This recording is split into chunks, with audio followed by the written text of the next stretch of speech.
Celui qui rate l'enlèvement n'échappera pas à l'enfer.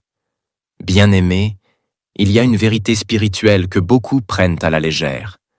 L'enlèvement de l'Église.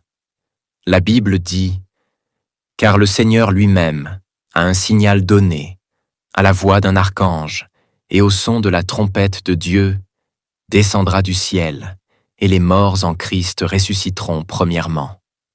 Ensuite, nous les vivants, qui serons restés, nous serons tous ensemble enlevés avec eux sur des nuées, à la rencontre du Seigneur dans les airs, et ainsi nous serons toujours avec le Seigneur. 1 Thessaloniciens 4, 16, 17.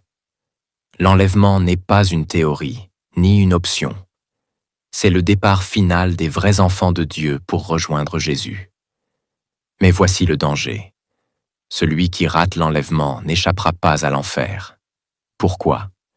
Parce que le monde après l'enlèvement sera livré totalement à la bête.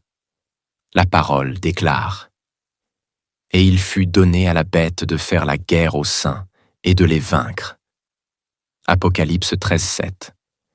Si tu restes après l'enlèvement, tu tomberas dans le temps de la grande tribulation, dominé par l'Antichrist et ses lois. Tu n'auras plus la liberté d'adorer Dieu. Parce que le salut sera presque impossible dans la grande tribulation. La bête imposera sa marque. Apocalypse 13, 16, 17. Sans cette marque, personne ne pourra acheter ni vendre. Refuser la marque, ce sera être traqué, torturé, décapité.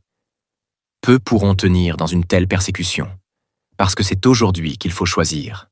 La Bible dit « Voici maintenant le temps favorable.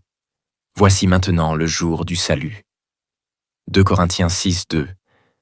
Ne dis pas « Si je rate l'enlèvement, je me repentirai après. » Non, si tu n'arrives pas à être fidèle à Dieu aujourd'hui, comment résisteras-tu quand la mort sera la seule option?